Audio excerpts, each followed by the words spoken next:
one of the biggest factors in how your photos actually feel is the light in which you decide to use in your photography. I've been at this for over 10 years now, and I'd like to think that I've gathered some knowledge on how to properly use light in your photos, and more importantly, how to take control of that light and use it to your advantage. So that's what today's video is about. Probably the biggest lesson I've learned over the last 10 years is how to actually work with natural light and not work against it. Early on in my career, I focused a lot more on gear, composition, the things that I thought that mattered. But to be honest, if you have a great knowledge of light, you can use any camera out there and be able to take a great photo. But it's really understanding how the light actually plays out in your scene and being able to manipulate it even by simply moving your body or your camera. Whether you're out hiking or walking around a city, light really does determine how your photo feels. What does that final finished product look like? Most of it is the light that you decide to use in your photograph. Is it diffused? Is it harsh? Is it soft? Is it golden? Or is it a bit bluer later on in the day? There's so many different options and different kinds of light to shoot with, and it really does determine over time how your body of work actually turns out.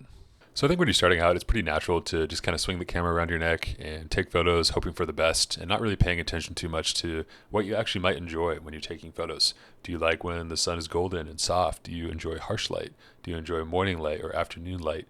It really does depend on your personal preference. It also depends where you live. The light is so different in every city or state that I've ever lived in.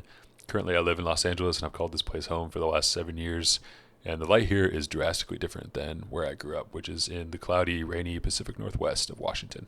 Now, both of these places, Washington and California, have very interesting light to work with. Washington's is much more diffused and rainy, and overall it's much softer, I would say. California's is fairly harsh. It's very directional. And if you know how to manipulate it, you can make this really beautiful in your photography, which is what we're going to talk about today. I think a big part in this is learning that the light really does make the photo, not necessarily the subject or the background. The light is one of the most, if not the most important components of a photograph, and learning how to manipulate that properly really does make or break a photo sometimes. So a big mistake I see a lot of photographers make is when they're starting out, they think that they can fix a photo with terrible light when they start editing it. And the problem is you just really can't fix it. It's so important to get your light correct in camera so that when you go and edit your photo, it's a lot easier. It's a lot more simple. There's nothing worse than getting home from a shoot and realizing that you're going to have to MacGyver your photos in Lightroom to make them look good. And the simple solution to this is make sure that you're really happy with the photos on the back of your camera screen before you get home. And this certainly includes the light in which you decide to use. The same location can look totally different depending on the time of the day and also the time of year. I photograph the California coast a lot, and the springtime and wintertime, the light is so much softer, but it's also a much shorter day. During the summer and early fall months, you have really harsh light that lasts almost all day, but the last few hours of the day is really beautiful and soft. And learning this has taken some time. I've been going out to the coast for over 10 years, learning how the light actually interacts with the environment, and more importantly, learning what I like. What time of day do I like? What time of year do I like? And as I said, I love the mornings and the afternoons in the wintertime especially, so that's when I'm out there the most. So next, let's talk about the different kinds of light and the different kinds of light you might actually encounter while you're out taking photos. The first is golden hour. Now, this is probably everyone's favorite time of day to shoot in. It's a very short amount of time. Usually it's about an hour, maybe to an hour and a half, both in the morning and in the evening. It's super soft, oftentimes very warm light, and it's also super directional. So you can really position your subject in a way that makes sense, get that really nice, soft light. Because the sun is so low on the horizon, you're able to really use this to your advantage. It adds a lot of depth to not only portraits, but also to landscapes using atmosphere. Photographing a landscape at sunset is just really hard to beat. And if you're a creative or a photographer, I can almost guarantee that you love shooting at this time of the day. But the problem is it's a very short block. And a big part of growing as a photographer is learning how to shoot at different times of the day and still make your edit and your color profile look consistent, which is really hard to do at first. Now, usually from about mid-morning to mid-afternoon, this is what we call harsh light. And this is a big chunk of the day. The sun usually isn't very directional. It's usually pretty top down, and that's what makes it so harsh. Shadows are really hard to come by unless you're shooting in a city where light is bouncing off of different buildings and windows. I do find that harsh shadows during the midday sun is actually really fun to photograph. This is something that I've slowly started to enjoy photographing over the years. When I first moved to LA, I really loved only shooting in that soft kind of golden hour light. But as time has gone on, I've gotten a lot more comfortable and actually really enjoy shooting with harsh light and harsh shadows and kind of using those to my advantage. But I would say that this is definitely the most tricky time of the day to photograph and get good images. Overcast lighting, as I mentioned, growing up in Washington, I had a lot of this to play with. It's very even light. And if you're looking for consistency or if you're looking for kind of subtle, diffused tones, this is a perfect time of the day to bring your camera out. Especially for portraits, I find this lighting to be very nice. You're not going to be getting that explosive kind of sunrise, sunset, golden hour light or that midday harsh light. You're getting very soft, colorful tones that are fun to mess with. Now, when it comes to the actual angle of the sun, there's several different ways in which you can position your camera and your subject in order to kind of use the light to your advantage. The first is backlit. Now, I used to really enjoy shooting backlit portraits, especially, but I've kind of graduated from that, and I really love using directional light now. So what that means is kind of allowing the sun to actually hit my subject rather than necessarily always come from behind them. And what this allows is for some spontaneity. No image is going to be the same when you're using directional lighting. I myself love to have the image come from the side of the frame a lot. I find that this is a really even way to photograph both landscapes and portraits alike. And this brings up a great point of just really noticing where that sun is coming from and where it's going. And the more that you understand this, the more you can kind of manipulate your photo to the way that you like it. Nowadays, I try to stay away from backlit photography too much. I really do love the soft directional light if I have complete control over my environment. But a lot of the time, it's a mix between the sun coming in from the side of the frame, maybe coming from behind me, and just knowing where that actually is on the horizon line and being able to adjust accordingly. Now, when it comes to actually photographing for work, getting paid to shoot something, a lot of the times when I'm on set photographing for somebody, we don't really have the luxury to wait around all day just to get that really nice golden hour light. A lot of it is done during the middle of the day. Sometimes you're up early shooting sunrise, sometimes you're late in the day shooting sunset, but I would say the majority of the shoots that I work on when I'm getting paid are during that midday when there's a lot of harsh light, and you have to learn how to manipulate that and get the same or at least similar results. A lot of the times when a client is paying you, they're referencing work that you've already shot. So just kind of that understanding of how to actually get the light that you enjoy on any given day is super important, especially when it comes to paid projects. I find it especially helpful during the midday hours. If I'm photographing at all inside, I try to do the bulk of that during those hours. And then I like to hop outside usually earlier in the morning or later in the evening. When you're inside, you have a lot more control over your light, and you can sort of use the natural shadows and textures of wherever you're shooting, while also utilizing stuff like windows and reflections to be able to get the sun coming through and use that accordingly. Now, a big component of this as well is using artificial light, whether it be strobes or some sort of constant light like apertures. Typically, I will use some combination of the two. If I'm shooting alongside a DP or a cinematographer, I will usually use some sort of constant lighting so we can both shoot at the same time. I love aperture 1200Ds and 600Xs for the most part. Usually some combination of those, you can light almost any interior environment. Would love to do more of a breakdown on the actual setups of that at some point, but this is what I stick to when I need to emulate that sunlight. Strobes are by far the most efficient way to emulate lighting in any sort of way. You can put them outside behind a window and have them shine through. You can also use barn doors or Fresnels to be able to add contrast and shape to your images. But all this to say, the better you understand natural light, the more efficiently you can use artificial light to fill your scene. So this sort of brings up that question of the balance between art and work. And I would say that the paid work especially has taught me how to use artificial lighting a lot more.